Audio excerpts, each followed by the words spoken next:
Hello and welcome to today's episode of Rainer on Leadership, your online home for leadership lessons and advice for the local church. I'm one of your hosts, Sam Rainer. I have with me the founder and CEO of Church Answers, Tom Rainer. Same last name, completely different people. We also have Amy with us. In so many ways. But We have Amy with us in studio. I have Akeem as well. So thankful to have them both with us. You can't see them if you're watching on YouTube because they hide in the background. But they are there doing all of the hard work to make sure that this show gets produced. And we are very grateful. And we have a good show for you today. But first, Dad, you want to welcome our sponsor? Absolutely. Our sponsor is Southeastern Seminary. We love Southeastern Seminary. Danny Aiken, president, vice president of institutional advancement. I'm trying to remember his name. Art. It's another guy with the same last name. Art Rainer, yeah. Southeastern is committed to helping you get the training you need to pursue your ministry from anywhere in the world. We're waiving the application fee if you apply to Southeastern. If you'll put these words or this phrase in there, Church Answers without a space. That's Church Answers, plural, without a space. No matter what the stage of life's journey you find yourself, we want to help you take your next step in getting equipped to disciple and teach others. And coming to Southeastern, you'll find the seminary is not just about theological education. It's about ministry preparation. Explore degrees. They have a lot of them. Schedule a visit. Beautiful campus. Or apply today. Once again, put Church Answers, no space in there, at sebts.edu. What's our show today, Sam? I'm kind of intrigued by it. What are we going to say? I hope that the title is something that caught people if you're paying attention. A lot of pastors need help right now. And here's the thing. There's nothing wrong with needing help. There's always times when you could use outside help. And that's what we're going to be talking about today, because it is a bit of an alarming number of pastors and church leaders that are struggling.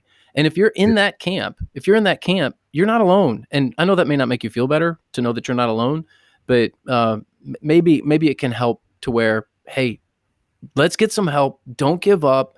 Be encouraged. We want to be a hand up to pastors and church leaders at Church Answers. That's something that we love to do. And we want to work through that. And we want to kind of talk about what's something you can do right now. And I think the way that we need to start with this is just talking about an outside perspective. You need to be proactive in seeking an outsider's perspective. Sam, one of the things I love about Church Answers, among many, is we have different levels of Church Answers. We'll be talking about the platinum level in just a moment.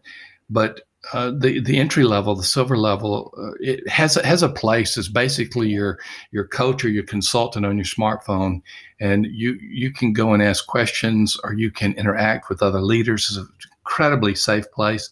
Let me just tell you something that I saw. I believe it was this morning or late last night, which may have merged into the morning. This morning I was at Church Answer Central, which is that place where you can get coaching and consulting in this forum.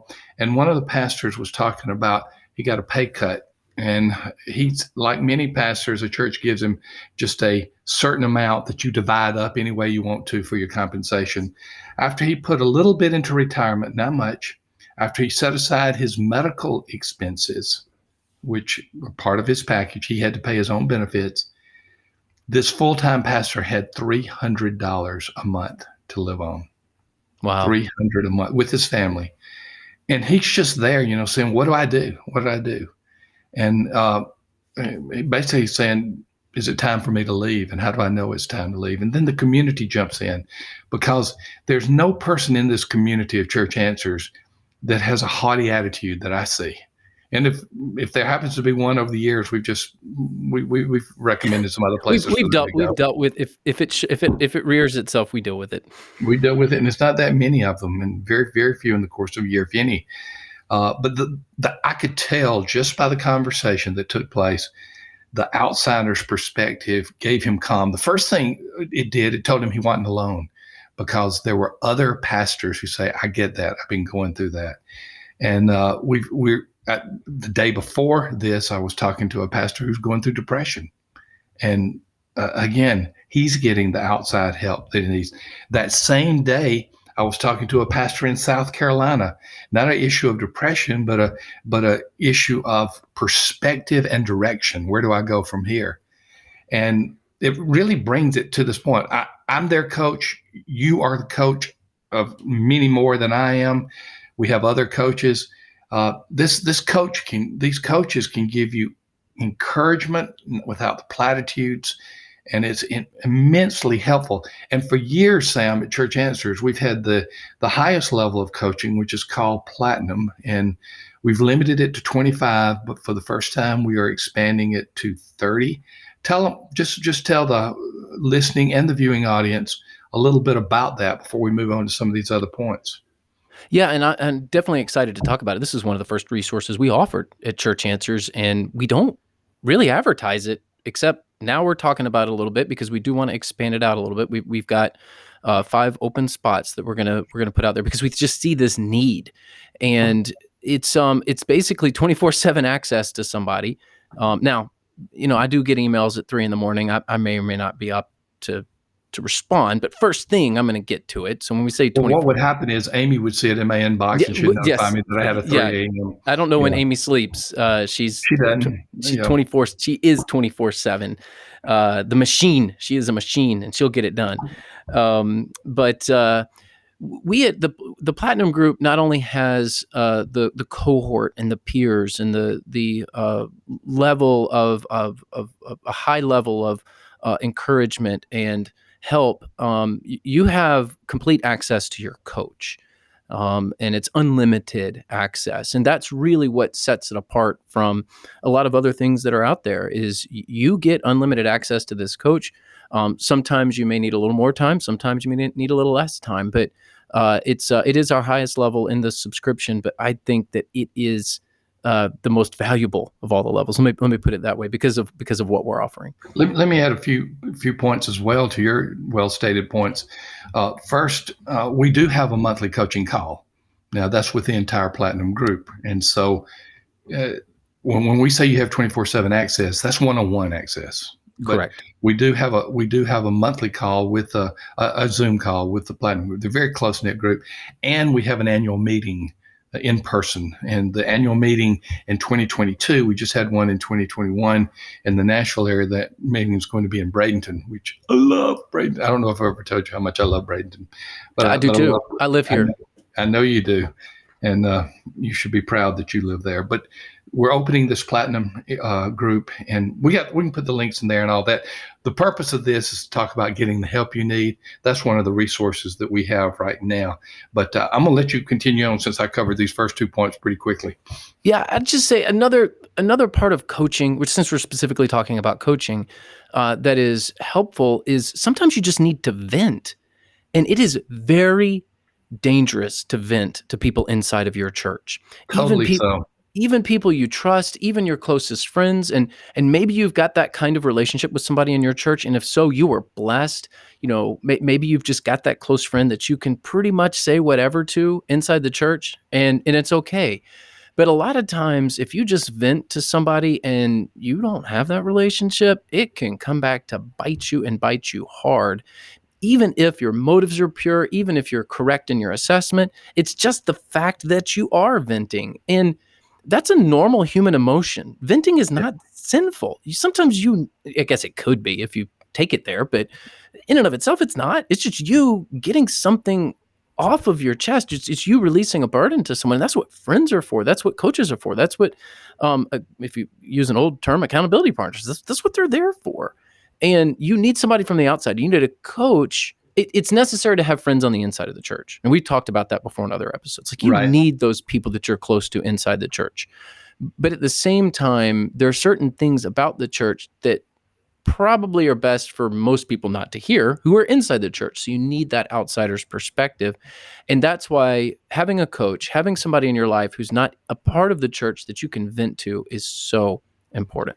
And let me say this: it's probably not that healthy to vent in the pulpit.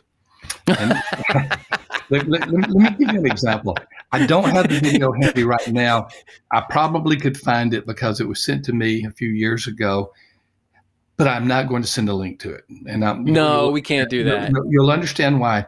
The pastor decides to quit, and it's his exit sermon. All he does is vent, name by name, of members who have bothered him. But not only that, he names their sins. And he names, Oh. and he names the sins of some of the people who may or may not have been his problem, but they were sinning. He calls out all of their sins by specificity, including sexual sins that were taking place within the church. And he screams and yells at them, and then he drops the mic and leaves. We don't recommend that. No, ill-advised, unwise, and abusive. Let's just say it. That's an abuse of the pulpit. So let's not get there. And here's the thing: we're joking a little bit with this, but whoever that person is, and we don't know this person, but they let themselves get to that point, and any of us can get to that point if Exactly. we don't get the help that we need. So you've got to be proactive. Proactive with the coach is great so that you can vent in ways that are proper and helpful. And the other thing that a coach does is a coach can offer refreshing and an unbiased assessment. I had a meeting with my coach today, believe it or not. That just so happened that I have a coach. We met this morning and he offered some encouragement. He offered some very pointed advice. I'll say that. And a quite unbiased assessment of my abilities as a leader, which was hard to hear. It was encouraging, but hard to hear. And it was necessary. It was good. And that's what a coach can do because the coach has your best interests in mind. When Exactly. you seek out a coach, you are bringing them into your life to look out for you. And so when they give you advice, even if it hurts, even if it makes you feel defensive, even if you want to respond viscerally to the coach, they're doing it for you. And that's why a coach is important. Their client, so to speak. I know that's a business term, and most coaches probably wouldn't think of the people that they coach like that, but their client, you're the client, they're looking after you. So that's why coaches are good because they can offer that refreshing and unbiased assessment. I was in a coaching conversation, as I indicated yesterday, and the coach said, "You know what these meetings do for me?" And I'm holding my breath and thinking, "Oh Lord, what's he going to tell me?" He said he didn't use these words, but it's the essence of our fifth point here. He says it gives me an anchor. Well, that is the word he used. Our point is it provides stability in the chaos of ministry, but he says it gives me an anchor. He said, I think sometimes when I'm in the messiness of local church ministry, that I have these things going on that are just problems because of me. And I think that why am I messing up so much? Why is my leadership failing and flailing all of the above? Why? And he says, I talk to you, and here's the thing about our coaches, Sam, and this is not just about our coaches, but I'll say about that. All of our coaches have two things: extensive experience and in-depth research. And so we're able to share what is really going on in the world. We can share it experientially, and we can share it from a research point of view. And one of the things that pastors find out when they talk to us or other leaders in ministry is, hey, we can give them a little bit of anchoring, a foundation or stability in the chaos of ministry. You have mentioned on more than one occasion, Sam, that church messiness is part of the call to being a pastor. Those aren't your Abs- words, but it's close. Absolutely. In fact, a lot of times when you have a healthy church, it's messy. Most unhealthy churches are messy as well. It's a different kind of messy. But if you're bringing in new people and there are new believers in your church and people are being discipled and you're doing marriages and funerals and baby dedications, it's messy. Lives are messy. And it can be chaotic because you're always in the whirlwind of somebody's life. And even when you're having the most stable of days, if you're dealing with other people's chaos, well, it does have an effect on you. And having that coach provides you an anchor. And here's the thing, Dad, I fear so many pastors have not sought out a coach because they think it may be a sign of weakness or it shows them that they're not good at what they do. It's quite the opposite. I hire a consultant. I am a consultant, and yet I hire a consultant almost every year for my church. I am a coach, and yet I still have a coach in my life. these are things that don't show weakness, they show strength, and it shows you not being reactive but proactive, because you're saying, I know my world can be, on the best of days, my world can be a chaotic because of other people's lives. I'm a pastor, I'm a church leader, and I need someone to help me see clearly and to help me realize where my blind spots are. And that was my conversation today with my coach about my blind spots. Um, Hmm. Guess what he told me? What? That I'm very task driven, No, I can't imagine a that runner being test driven. that my extrovertism combined with my task driven nature means that sometimes I'm not really in tune with people's feelings. Really? Yeah. I, Sam, I need to fall out of my chair. I am just shocked. I know that is shocking to you, that I'm like that, but that's what he told me. And you know what? I needed to hear it. I didn't like to hear it, but I needed to hear it. You three sons have characteristics of both parents, but it seems like always the negative ones are my characteristics.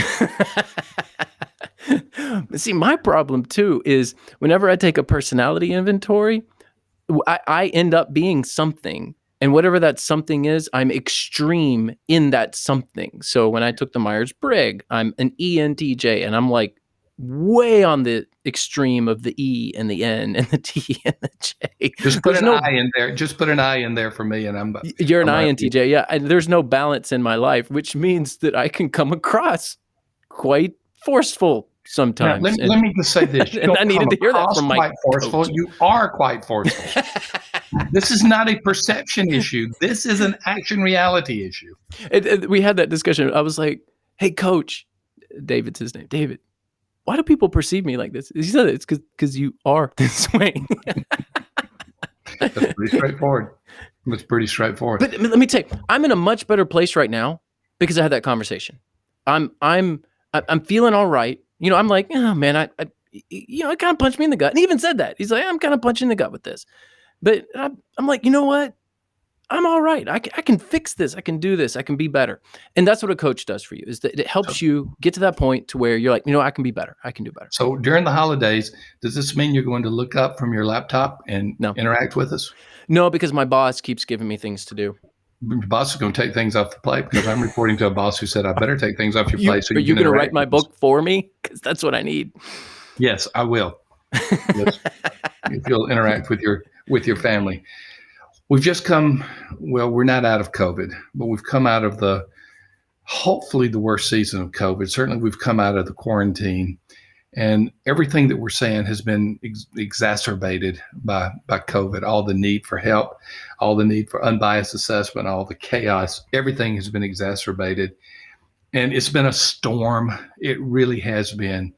And what a coach is, we've used different metaphors. We've used anchor, we've used outsider perspective, but a coach is also a calming presence because you got someone who just wants to help you, and they're a calming presence as a result of that. Yeah, it takes a good coach will take all of the highs and lows and smooth them out for you. A good coach will take the edge off of the daggers that end up in your back. A coach will just help you see a little more clearly in the fog. And I know that's a lot of metaphors right there, but I certainly appreciate my coach, and I really enjoy coaching others as well because I learn a lot. And I was we have several of our own coaching clients, and I know, Dad, you've mentioned that. And I was talking with a pastor in the Upper Midwest just last week, and his whole question was, he spelled out everything in an email, and then we talked over a video call, and he's like, did I mess up? I mean, that was I think there was something like that in the subject line of the email. It said, I think I might have messed up, or I messed up. And I'm like, okay, here we go. We're gonna have to work through this. But it was something that I'm glad that I received that kind of help. I was glad to offer that kind of help. And did he really mess up? Not really. He just thought he had. There's some things he could do better, of course, but he wouldn't have had that opportunity to work through that in his own head and in his own heart if he didn't have a coach. And the same for me today. So it's a place where you can kind of get the worst. A coach is good for, I'm going to get the worst of myself out of the way so that I can be the best for others. And a Well coach can said. receive the worst of what you're about to spew out, because they know that it's coming. That's what a coach does. And then that way you're able to offer the best to the people that you're leading. And so a coach in many ways kind of becomes a vomit filter. Does that make sense? A what? And a vomit filter, A vomit you're about to filter. spew all over people because, Okay, I needed to check that metaphor for definition. no, That's for sure. it's, A vomit filter. I thought you were talking about some type of instrument like a no, vamimeter. no, No, he said vomit meter. you're about to go exorcist on everybody, and coach can help prevent that to where, you're not so demon possessed when you try to lead people. And I'm saying this facetiously, I know, but hopefully the image works. And just, some of you guys out there might need a filter, and a coach can be that filter so that you can offer the best of yourself to people. You can show the pretty side of your face. We're talking about getting the help you need right now. You are not alone. We are talking about Church Answers and how we offer help. And the 24/7 is unlike any type of coaching that I'm familiar with. You do get the regular coaching, but you get to come together. You get to come together digitally and in person. We're opening up 5 slots for that. And so you see the link there. Well, we want to help. We want to help churches. We're all about that. But I love how Tyndale, Sam, they're using sponsorships to feature the Bible, giving away Bibles, and in this case, the Bible for the persecuted, or the Bible about the persecuted, praying for the persecuted. So tell us about that, and then we'll close it out. Can't say enough good about Tyndale, and how, yes, they're a new sponsor of the show, a ministry partner of ours. So thankful for what they're doing. And yet, they have an opportunity to put some things in front of you, the audience, and they're doing ministry. And I just absolutely love that about them. This is the 1 year Pray for the Persecuted Bible. And with this Bible, you will read through the whole Bible in a year, which is, it's great time to be thinking about that if you're thinking about a Bible reading plan. And you'll also pray daily for believers around the world who are suffering because of their faith. Now, how about that? Read the Bible in a year and pray for those who are suffering. This is a great daily discipline that they're offering. Love this about Tyndale. Love it about the 1 year Pray for the Persecuted Bible. This Bible provides the structure to help you read God's life-changing word in the trusted New Living Translation, just 15 minutes a day. And it includes a daily prayer that prompts you to help to intercede for people who are persecuted because of their faith in Jesus Christ. Full color design pages. It's a beautiful Bible. Got feature stories of persecuted Christians who boldly witnessed for Christ. The 1 year Pray for the Persecuted Bible will help you apply the principles of God's unchanging word to the effective prayer for those who are persecuted. Go to the1yearbible.com. Again, the1yearbible.com. All of those are words, the1yearbible.com, and you can learn more there. Well, thanks again for joining us today here on Rainer on Leadership. Be sure to watch on YouTube. And we've got a really neat YouTube page. You can go check that out. Subscribe on iTunes, Google Podcast, Spotify, or in your favorite podcasting app. And join us online at churchanswers.com, where we are growing healthy churches together.